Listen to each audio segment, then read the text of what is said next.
What's up, ego hackers? Welcome to season 32, episode 11, which are the 4 Octagram variants of the INTJ. What is the Octagram? The Octagram is basically the ego hacker's version of the Enneagram, basically. That's what it's all about, because the Enneagram is an attempt, a feeble Jungian attempt at trying to map out human nurture. Problem is it mixes nature in with nurture, and people like to pair it up with the MBTI, Myers-Briggs Type Indicator, which is this dinosaur psychology system that we don't care about. We just utilize their 4 letters because because it's easy on the SEO, and that's what people are searching for.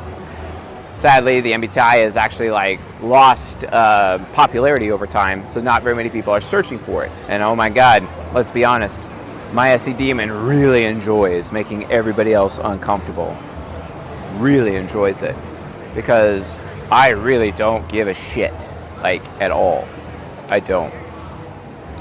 So, Octagram is the interpretation of how nurture impacts our nature. There are 4 paths to neutral development, whereas the Enneagram tries to combine nurture with a bit of nature. The Octagram is a pure nurture separated from nature, but demonstrating how nurture shapes the expression of our nature. The Octagram reveals the 4 nuanced expressions for each type. The Octagram is also a version of subtypes and details why each subtype or variant expresses themselves differently. The concept of subtypes that I've first ever heard of it actually came from Objective Personality System. And Objective Personality System, while fantastic, and it is fantastic, I really admire Dave Power's work, it is ultimately inaccurate. But then again, he would also claim the same about me, which, let's be honest, I don't mind. I don't mind that. I mean, he's a fellow ENTP, and I like the guy. I'd really like to potentially even hang out with him sometime, have a conversation with the dude.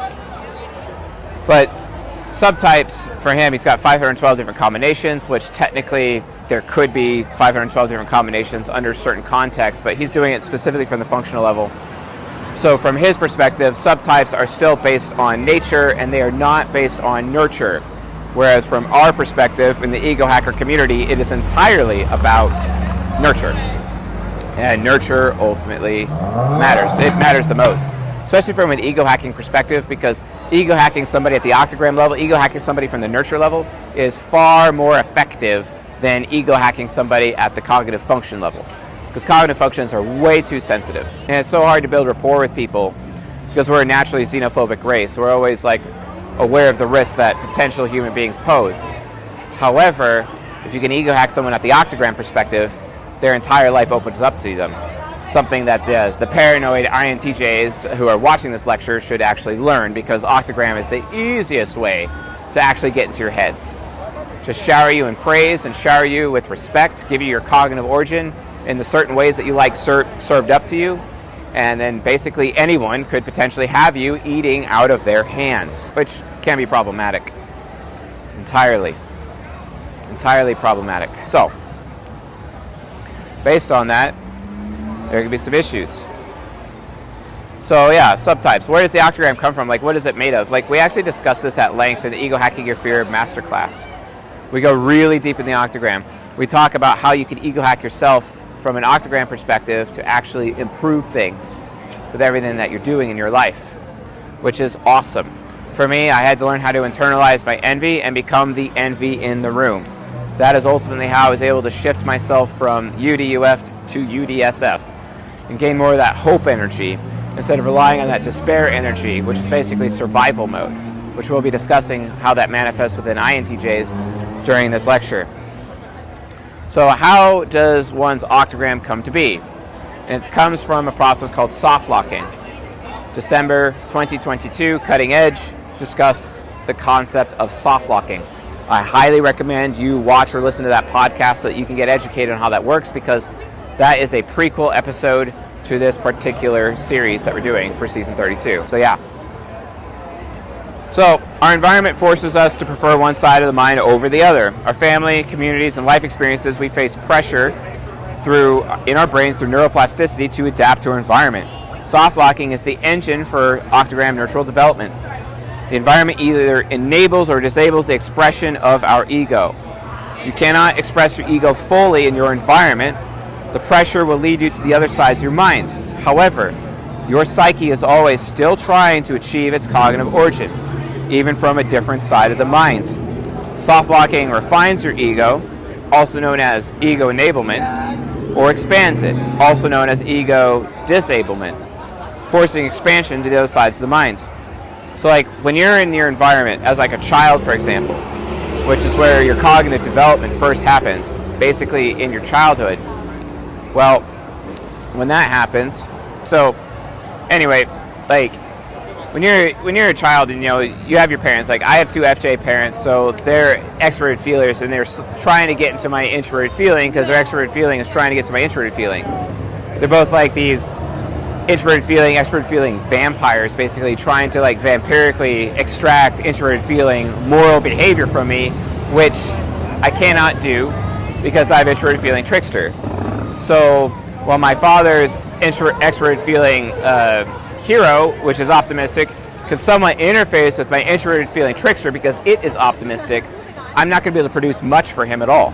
Whereas if you look at my mother, for example, as extroverted feeling parent, the extroverted feeling parent cannot interface with the introverted feeling trickster because her parent function is pessimistic, whereas my, my trickster function is optimistic. So what ends up happening, I end up being forced to cognitive transition into my superego, even as a very, very small child, to accommodate the fact that I have this parent who, and parents are very domineering forces over children, for example, and having that domineering force that ends up happening on a regular basis, right?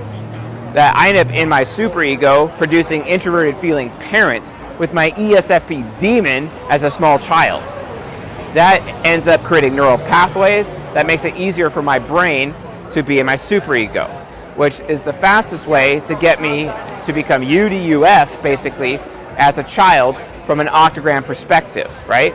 So as a result, as a child, just being around my ISFJ mother, I am consistently in survival mode and relying on despair energy to just survive. And a lot of people don't understand how this happens to children on a regular basis. If children are exposed to the psyches of plenty of adults, potentially in a multi-generational family or even a polygynous family, for example, where there's a lot of adults present from which different psyches could soft lock them in healthier areas, it may have actually been possible for me to be subconscious developed instead of unconscious developed. That would have been nice. That would have been really nice. But that's not what happened.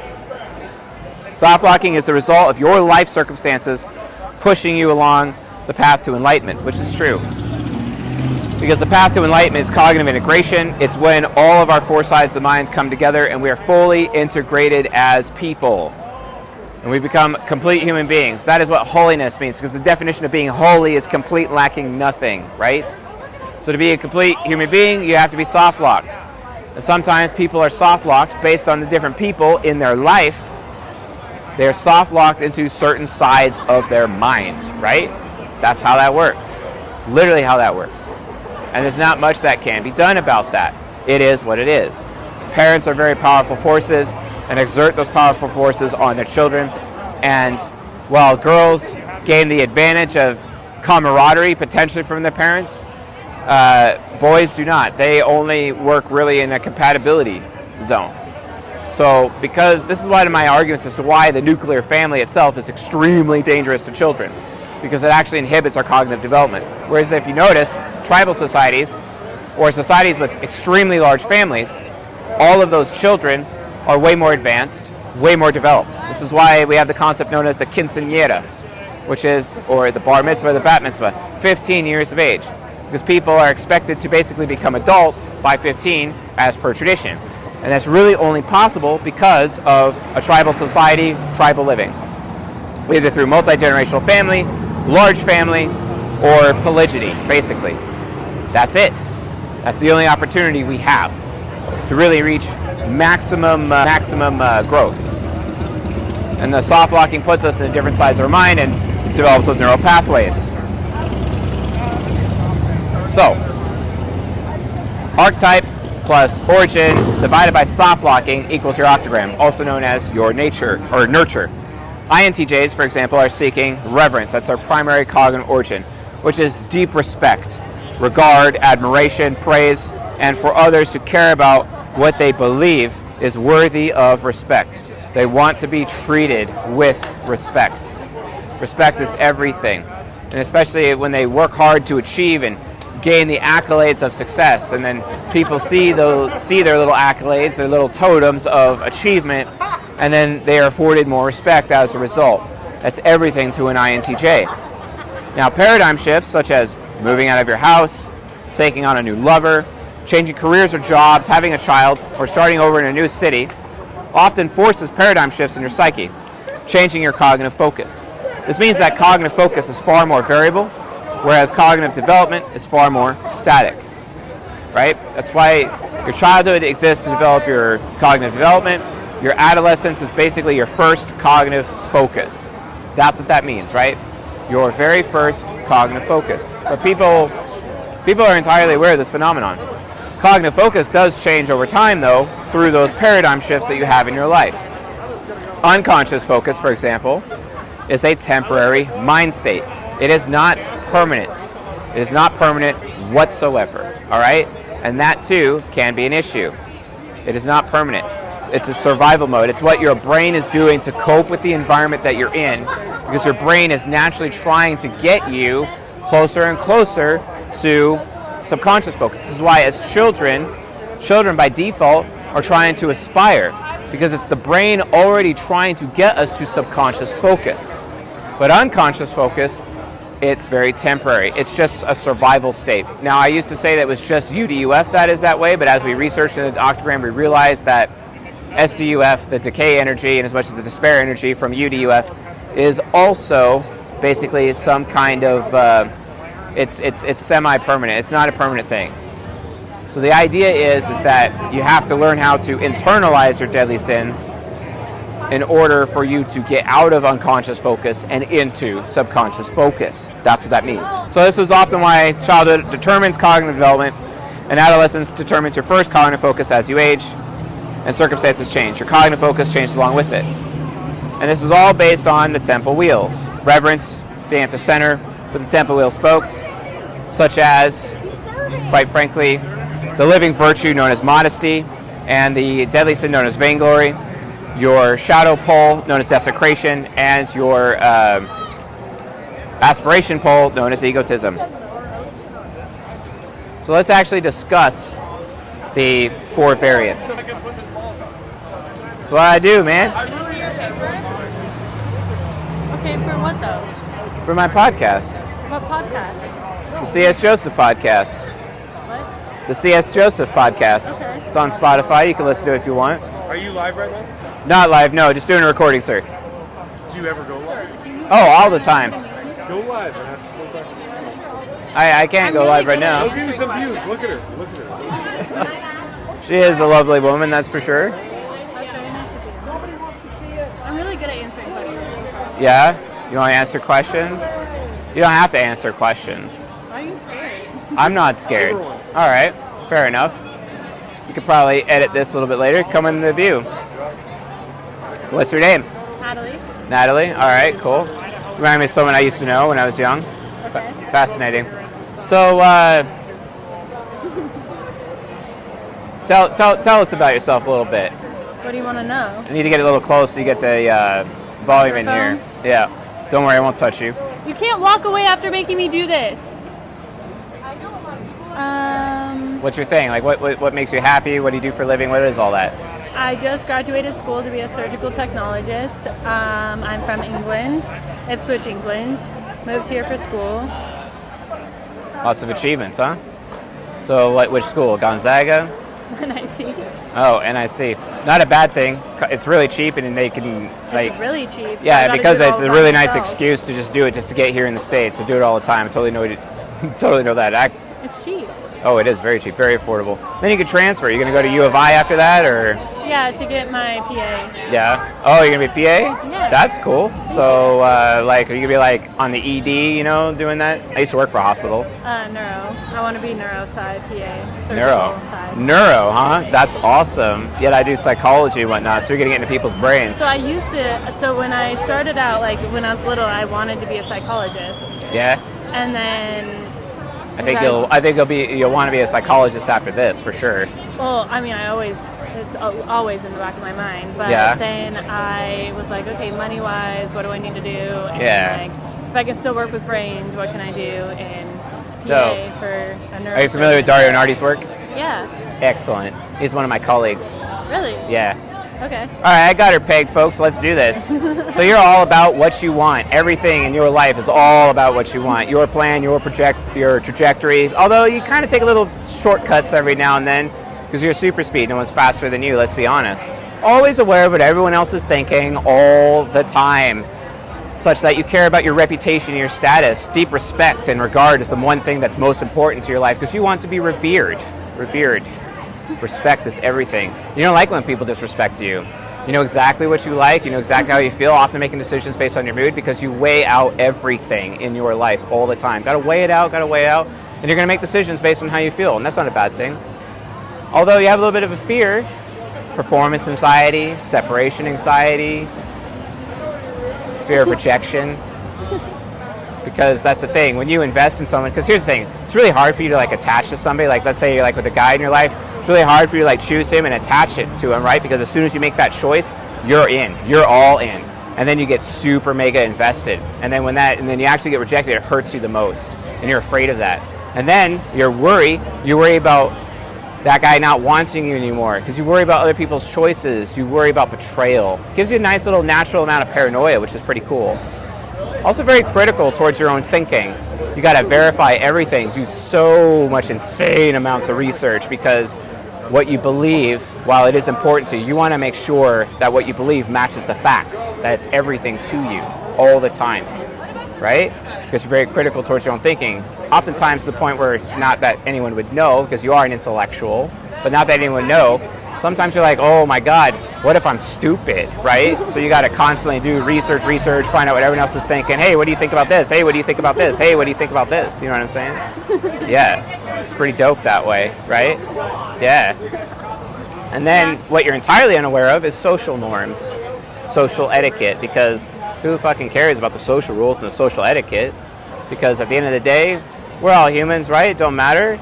Just depends what everyone else is thinking. What are the actual rules that actually matter instead of this social bullshit? Who fucking cares about the social bullshit, right? Since you're super hyper independent, we'd rather work alone instead of having to work with other people all the time. Even though you can work with people, but you hate it. Then you get drained by people. You get drained by people so much. Like you're down here, what the hell are you doing down here with all these people? You're gonna get drained as fuck. But at least you'll get some sleep tonight, even though you don't usually get sleep. Because you neglect yourself constantly. Yeah, because you can't stop thinking, you can't turn it off. And even then, you don't even really get sleep. There's only one way that you can get sleep. You got to borrow the body clock of another human being around because you're afraid of making them uncomfortable. Oh, really? Yeah. Oh, so what little rituals do you have to help you sleep then, huh? Are we still recording? Oh, yeah. ASMR, baby. TikTok and ASMR is how I fall asleep at night. Yeah, how you fall asleep. Okay, but also I only get like but not 5 on hours of sleep. But not a regular schedule. No, it's like 5 It's gonna hours. catch 4 up. hours It's of gonna sleep. catch up to you. Yeah. You gotta take better care of I yourself. don't go home with random people. I've never done that. I don't believe that that's how you act anyway. You're a very moral person, extremely moral. I'm amoral though, but you're very What's that moral. mean? Amoral means so you're unaware of social norms. I am entirely unaware of principles and what I value and how I feel. That's why, like, for example, I'd be like, hey, Natalie, how do you feel about this? So you're always asking me, like, what I'm thinking, right? Because I'm fucking brilliant, and then, like, I could solve problems like crazy. And you'd be like, hey, what do you think about this? What do you think about this? What do you think? And I always have an answer, every time, all the time. Doesn't matter. Like, I've even cured cancer on a few occasions. Okay. Oh, it's very easy. They get like a brain tumor in their head and whatnot, and then like, oh, you're gonna die, and it's like, no, she's not gonna die, idiots, fucking white coats. No, because the reality of the situation is that her gut flora was breaking her blood-brain barrier and causing them. I have to go. That's too bad. Enjoy yourself. Funny. An INTJ during the INTJ lecture. Hopefully you guys heard that, because I really hope so. Anyway. So, SDSF INTJ. Egotism plus modesty. Respect is found in being the most satisfying. So, these people work really hard to satisfy other people because by giving the cognitive origin of satisfaction, then they are due respect. Then they are due reverence, basically. So SDSF, this is subconscious developed, subconscious focus. Egotism plus modesty. Respect is found in being the most satisfying. SDSF INTJs are hyper-developed in their ESFP subconscious, where they lead with their performance and give respect based on others' proven ability, right? SDSF INTJs were rewarded for their performance as children, which is extroverted sensing inferior, and their personal expression, introverted feeling. Their child and inferior received care and attention in their early environments. Maybe they were even praised for being top performers, which is pretty awesome. ESFP subconscious is a mix of look what I can do and let's see what you can do. SDSF INTJs lead with their performance and believe that good performance guarantees respect. But their modesty of their subconscious focus makes these INTJs relinquish their respect to their work. My work and ability will speak for itself. The proverb, let another praise you and not your own mouth, a stranger and not your own lips, is the spirit of the SDSF INTJ. Absolutely true. Absolutely true. They want to be able to be that top performer and let their work speak for itself, because the work in of its own right is basically the accolade of achievement, hoping that someone else remembers that body of work that they have done, or that high level of achievement that they have done, right? That's what it means, and that's why it's mega important to them. But the modesty of their subconscious focus make these INTJs relinquish their respect to their work. My work and ability speak for themselves. While SDSF INTJs judge based on ability, they can be insanely generous and encouraging when providing respect to others. They show others their hidden talents. Look at the skill you didn't know you had. It's the spirit of these INTJs' encouragement. The egotism pole, being governed by the body temple, gives respect based on what someone has accomplished and the skills no one can perform. SDSF INTJs are focused on tangible accomplishments.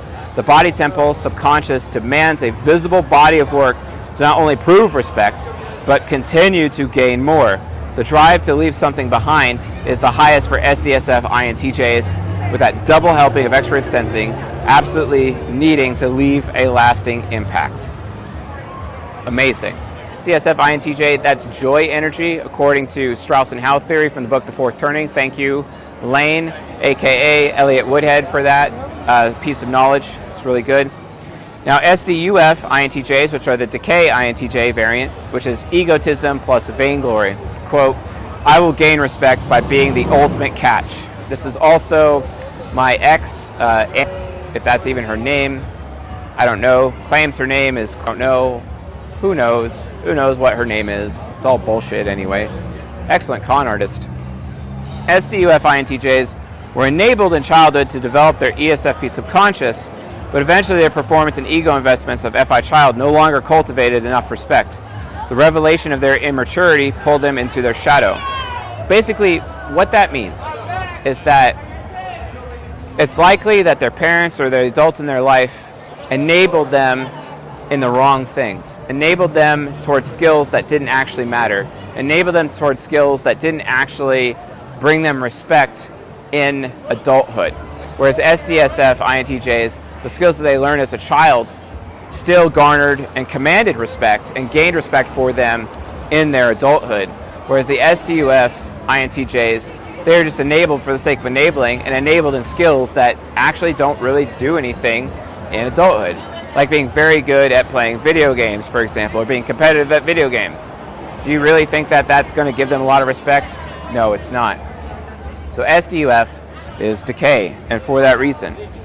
They have that realization that skills that they learned as children are not exactly applicable in adulthood. So SDUF INTJs usually have a rude awakening moment where they release that A, they are undesirable, expert intuition nemesis, and or B, they don't actually know anything of value, which is TI critic. They may realize there is more to life than performance and looking good. The pull of the ENTP shadow is to look for something real and true. The SDUF types have the least developed parent function. The INTJs pull forward their shadow is typically centralized around developing the wisdom of their TI critic. It's possible that SDUF INTJs didn't read or learn much growing up, underutilizing extroverted thinking parent as a result, but it's also possible that their FI child was too readily decided what and who was valuable and what was not. their idealism can be a sign of latent immaturity, right? Because their idealism was pointed towards the wrong things, right? Which kind of sucks for them as a result. Subconscious developed INTJs can be insanely idealistic. The pull to their ENTP shadow is to shatter that idealism and test their own ego investments against their egotism pull. For subconscious developed, unconscious focused INTJs, the rude awakening can also be about their own shallowness, because they had that shallowness built in, and that shallowness which actually can benefit SDSF INTJs. So their vainglory ends up being an exploration of their own desirability. Their vainglory, however, can perpetuate their immaturity, which will keep them in unconscious focus for longer. Wisdom lies in pursuing the truth, even at the expense of what the INTJ previously valued or thought worthy. That's what it means. That's why it's important. So, again, these are the people who are heavily enabled and enabled in the wrong things as children. And then all of a sudden they hit adulthood and they realize that that's not actually helping them or doing them any favors. And they're not able to achieve as much. They're not gaining that respect, and it bothers them. So they go into survival mode. They go deep into their shadow, trying to develop their TI critic so that they can find the skills that actually are factually going to give them the respect that they're looking for. That's ultimately the point, right? Then there's the UDSF INTJ, and UDSF is the hope energy. UDSF is statistically the most successful of the 4 octagram variants for the 16 types. That's where it comes from. That's what it means, right? So, desecration plus modesty. To satisfy others, I must know what satisfies me, right? That's the theme. So UDSF INTJs developed into their ENTP shadow in childhood. Freedom may have been rare, and attention, which is extroverted sensing inferior, and care for their child were likely absent. These are the children who were entirely disabled as children, but when they hit adulthood, they are still able to find a way to move forward anyway. And that's what's amazing about it. Absolutely amazing. So, unconscious developed INTJs likely had an FI user parent or sibling whose feelings dominated the room and required the INTJ to be more of a caregiver in their ENTP shadow. And we've all heard this so many times. Caregiver of their children, maybe even a caregiver of their parents, which is actually really sad for an INTJ to have to go through. In other childhood environments, or perhaps in adolescence, UDSF INTJs found a place or certain people that did give them some attention and did care for their feelings. As their ego is torn down in childhood, they are looking for others who will build it up, but without flattery. UDSF INTJs lead with their desecration by testing others, testing ideas, beliefs, and institutions. They test, even tear down, what the INTJ believes is falsely sacred to others. The archetype of the troll is of the UD INTJ spirit. Unconscious developed INTJs, they always got to tear down people's egos, because oftentimes they find that other people's egos are entirely inflated. Why do they do this? Because they've had their own ego torn down as children, basically, which is really sad. So they desecrate others because they were desecrated. The UDSF INTJs were not enabled by accomplishing achievements, but they found respect, perhaps just self-respect, in understanding their identity and building up their character. Their modesty allows them to not seek glory because they can be their own source of respect. Through desecration, unconscious developed INTJs respect themselves based on their identity and their accomplishments, whereas subconscious developed INTJs leads more with their accomplishments. Well, okay, while that is true, the thing is, though, is that eventually the unconscious developed INTJ figures out which achievements actually matter. Because they have their developed TI critic, they're able to see from a factual perspective what actually has the most meaning eventually. Because they have that wisdom that they've extracted from the suffering of their childhood, right? Whereas SDSF INTJs did not necessarily have that need. Didn't really have that need at all. So based on that, it ends up becoming that much more of a problem, right? So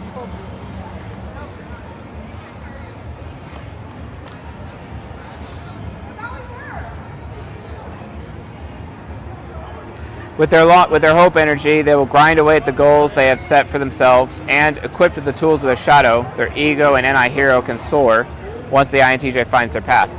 And they will find their path, because these are the INTJs who don't give up on themselves. And then they internalize their vainglory, meaning it's like, hey, I need to actually find out what will be the thing that really does make me glorious. And they never give up on that. They never give up hope, basically.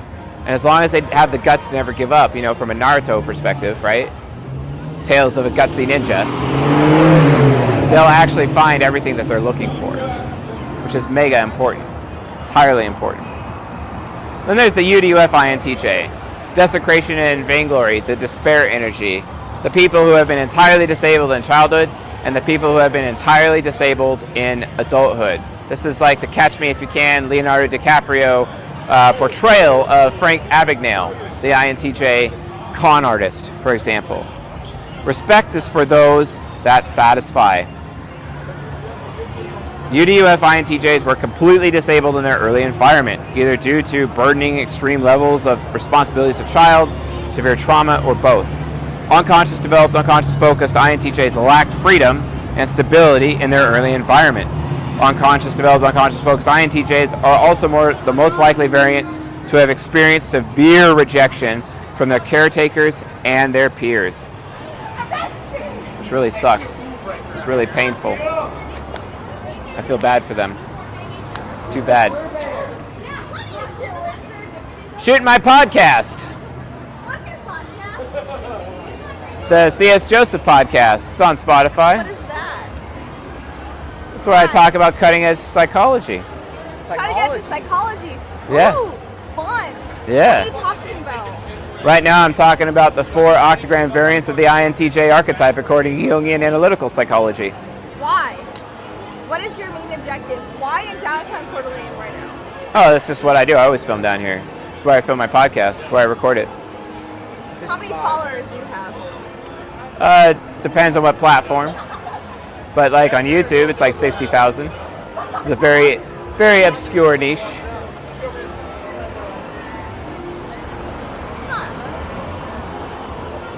So what about the archetypals? Huh? What about the archetypes? There's 16 archetypes total with 4 octagram variants multiplied by 2 different genders, so 64 total combinations of people that exist. Okay. How can you figure them out? Very easy. Use a tool called the type grid. You can pull it out on your phone right now if you want. Well, I'm pretty sure I already know what I am, so to say. Oh, where are you then? Well, I don't know what they are, but I can tell you pretty easily what I am. Oh, okay. Like, is it pretty close to Myers-Briggs? Far better than that. But I mean, if you want to get on camera with me and get a little bit closer to my microphone, we could figure it out super quick. Okay. All right. Yeah. Hello. So tell the audience about yourself. Hello, my name is Veronica. I live in Idaho. Awesome. So what do you do for a living? How do you have fun? Like what means I'm the most a to you? hospice RN. Cool. I like to play with my dog. I like taking walks. I actually very rarely drink, but it is my birthday, so I am. Happy birthday. How old are you today? And my sister's birthday. So So you're a twin? No, we're 5 years apart. I'm 5 years 28 apart with and the same she's birthday. 23. Yeah. She's older than me, and she's younger than me. Yeah. We're siblings, That's awesome. but they have the same So birthday. we're Irish twins, though. Irish twins. Yeah. So what does Irish twins mean? Less than 2 years apart. Less than 2 years apart. So as soon as they had her, our parents were like, They got pregnant with Max. let's make Max. Oh, nice. Uh-huh. Then they had Violet, who her and I are 5 years apart. Yeah. She turned 23. Mm-hmm. 23. I'm 20. 28. You're 28? All right, cool. So she's 23, you're 28, and you're 25. 25. Yeah. I'm Nice. about to be 26. About to be this 26. year, Yeah, cool. All right. Yeah. What do you do for a living? I work construction. I do remodels and stuff. Yeah. Yeah? How long have you been doing that? I've been doing that for probably about 5 years now. 5 years? I just got to get a little closer. Can you come into the camera thing so we get both of you closer to the microphone? I didn't realize you were on a camera. Yeah. Yeah, I've been doing that for about 5 years now. Just remodels and stuff. Remodels? That's Yeah. awesome. Yeah. So what's next for you? What's next? I Yeah. want to own my own company someday. Yeah? You own your own company? Yeah, it's not that hard even. You know, all I Yeah, need is it's not that hard. I got him pegged. Let's expose his psyche to you. Let's see what you think. Oh God. You're all about being wanted and chosen by other people. You can be a little harsh sometimes when you criticize other people, but you criticize people because you care, and no one cares more than you do. You're really aware of how other people feel all the time, which is pretty awesome. Although you have some fear of being weak, basically, so you overcompensate by putting in as much effort as possible, because no one can outwork you. That's true. But That's there's true. also, no I'm a machine. offense, vindictiveness. Absolutely, it's because he cares about fairness and see, justice. that's where it comes out in you too, right there, pointing it out in me. We're both vindictive towards each other a lot. Oh, absolutely. But that's like something that we don't really get in any other relationship.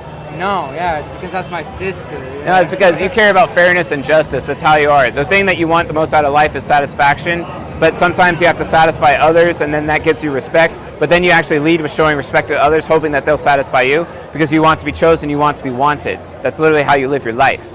And no one is more loyal than you. You're actually so loyal that you have this problem where you actually enable abusers in your life because you stick around for people that treat you like shit. You got to avoid that. That's very true. The other thing is, too, you worry about your own future consistently. Get out of my head, man. Yeah. God. That's what happens when you're the best in the world at this shit. Jesus.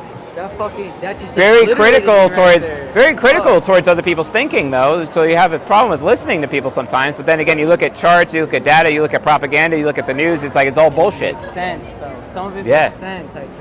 I don't know. Then beyond that, you're not really aware of how you feel. So you're constantly asking your sister how she feels about everything. But then again, she's asking you so what you think. we don't talk. We don't talk We're a no lot. contact. This is the first time we've talked in like a year. And it's because we randomly ran into each other. That's awesome. Yeah. That's cool. That's crazy. Then it turns out that we have a whole bunch of the same tattoos. Isn't that randomly. crazy? Yeah. Same placement. I didn't even know she had these. Shark. Now I've got a shark right here.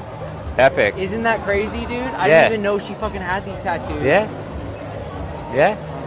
You can see things before they happen, oftentimes providing warning to other people because you actually are aware of all future possibilities all at once. It gives you the ability to See, this is anticipate where other it's people's getting behavior. trippy.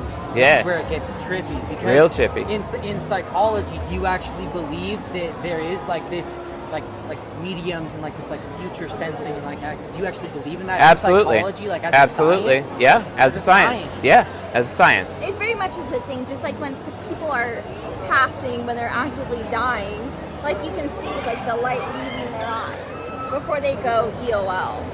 You can see when someone dies and their spirit leaves the body. It's pretty sad. Pretty rough as a hospice RN. I bet you've seen a lot.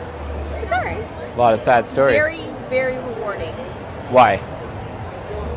Because a lot of families just need education. Yeah. It's kind of like the most rewarding part is that you get to educate the family, you get to educate the person on what's about to happen to them and the journey they're going to go on. What's actually very fascinating is something called visioning. And it's where the person who is close to death and they're dying, they actually see loved ones who come and bring them to wherever they're going. And they start packing if they have dementia. They're like, I'm going, I'll be back, stuff like that. And you kind of get to...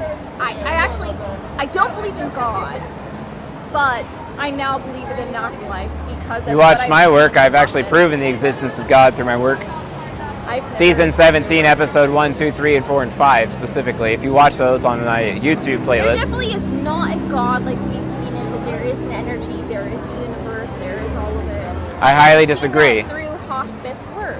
Well, sure. But the thing is that there's always an order. If our psyches always follow a specific order, such that I can extract that from this man, as much as I'm going to extract it from you in a moment. I don't know, man. Oh, you sure? I feel like I'm a pretty tough cookie to crack. Tough cookie to crack. This woman here who's like, oh, it's not about what is true or false, because anything can be true, anything can be false. It's all about what you believe, right? And with how she lives her life. That's I think it's absolutely the, not I what think I've it's the said argument between either. I didn't say you intrinsic- said it. I think it's the argument between intrinsic and empirical knowledge because she Certainly. has this knowledge that she's experienced, she's learned this, she's envisioned this, she's watched this happen. Well, yeah, 'cause she's an So that's observer. her empirical knowledge. Because she lives in the moment constantly and is aware of what everyone else is doing all the time and what they're experiencing. She goes out of her way to comfort others. That's what she does on a regular basis. Well, how is that not trauma-based, though? Because you do it in everything outside of trauma or otherwise. I would agree with that. Yeah, because you This live in the bitch is moment. throwing up. But you live in the moment so Sorry. much. Bitch. Sorry, I didn't mean to say that. I'm sorry. Fascinating. Bet you folks really like that I do these down here. Anyway. So often leading with their introverted sensing demon and vainglory. Oh, she's back. Cool. Sorry. Yeah. Activated charcoal. I don't know who's watching. Activated charcoal, if you feel like you've been drugged or anything like that, it actually absorbs all the grossness in the stomach. And very informative. Activated charcoal. Yeah. So That's actually what they use. the quickest way to That's actually what they use doctor. to pump your stomach. When you get your stomach pumped, they use activated charcoal. This is true. Yeah. Yeah. The quickest way to make her angry though is to take away her freedom of choice. She hates it when her freedom is taken away. Yes. Gets super ragey. Yes. She's aware of what everyone else thinks all the time, such that her status and reputation, she's always aware of what her reputation is at all times. I don't think she Definitely knows what not. everybody thinks. Oh, no? No. Not at all. I am painfully aware of what I think, and I project that onto everyone else. She doesn't give a fuck what anybody I else really thinks. don't. I don't. She Why really not? doesn't. My That's our whole reality is my family. reality, and you can live in it or you can. So you're telling me that you're not trying to get other people to think about things differently on a regular basis? You don't make decisions based on data at all? No. My Not reality research? Is my reality, very much. No. No. Yeah, I agree with that. And you're gonna live in I that agree with reality, that, or you're yeah. not gonna live in it.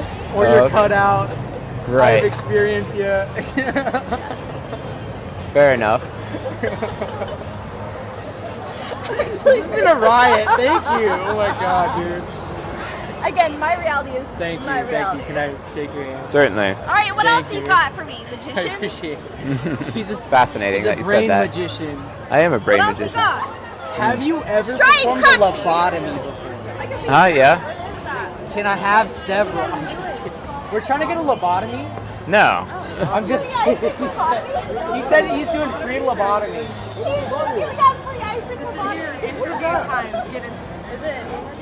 I'm sorry, no, it's like, he's a psychologist. He just totally fucking annihilated both of our psyches in like 30 seconds. Well, he got you. He has No, he got you pinned to a T.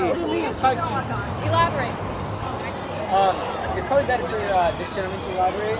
I will leave you guys, yeah. I'll go in. What is this? Do it. What's going on? I don't understand. Oh, you guys want me to do your readings? I do. What is it?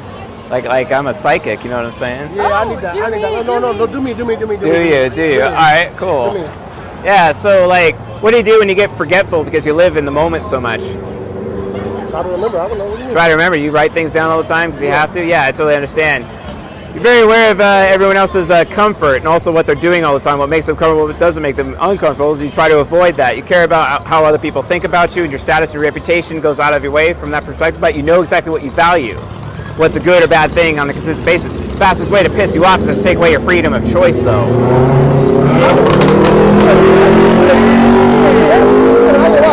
But how do you know that from looking at me? I'm the best in the world, man. You just got orders right here? Alright. Yeah, that was pretty good though. How about me? That was pretty good. How about you? Yeah. Don't be so afraid of being unwanted. Don't be so worried about your own personal performance. Don't be so worried about making other people uncomfortable. You're a very loyal person. You can outwork anyone as long as you stay focused and concentrate, outlasting everybody else. Also aware of your status, also aware of your reputation, because you want to be the man for the job, always the man for the job, always chosen, always desirable. Oftentimes to the point where if you think that if you work harder and put in more effort, you would always be chosen, but that's not exactly true. You got to learn how to take more risks instead of playing it safe, but not taking risks with other people. You got to learn how to take risks on your own, because the reality situation is you're strong enough to handle whatever consequences come in your direction. So stop trying to avoid consequences in your life. Actually seek those negative consequences, because you're actually strong enough to deal with them anyway. And the more risk averse you are, you're going to have a worse life. But the more risks you actually take, the better life you're going to have. That way you will always be desirable. You will always be chosen every single time as the man for the job in any situation. Was it good? Yeah, mine was good too. I ain't gonna lie. Mine was good too. Mad respect. Definitely. Shit. Definitely. You guys can find me on Spotify if you want. Hey. Shit, I yeah, did. yeah. This man's got it. Hey. Yeah. See you around.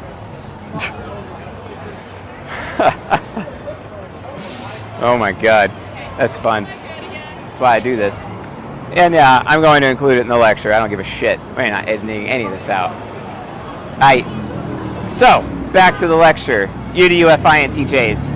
Often leading with their SI demon and vainglory, things tend to never be quite good enough for the U to UF INTJ. They can have extremely high standards for a good experience and are far more focused on obtaining satisfaction. They tend to have refined tastes as a result. And that's true. U to UF INTJs do have refined tastes. They definitely have a higher appreciation for the good things in life because they never had the good things in life. They've literally had everything taken away from them, which sucks. Sucks on a regular basis. U to UF INTJs highly value their desirability as being desirable, adaptable, and being a source of choices was necessary in their environment to survive. Because it's like, oh crap, I don't have any freedom, so I'm forced to actually extend other people's freedom and hoping that because I've given other people choices, that they will actually choose me and take me along with them, take me out of this horrible situation of a childhood, take me out of this horrible situation as an adulthood, so that maybe I too can have hope instead of succumb to despair, the U to UF INTJ way. With their child and inferior not being cared for, the sacred places of their psychology, they see that innocent is not enough for survival or for satisfaction. U to UF INTJs appear to have radical self-acceptance, though they tend to yearn to be accepted by others, which is from their extroverted feeling God function. It's literally what that's all about.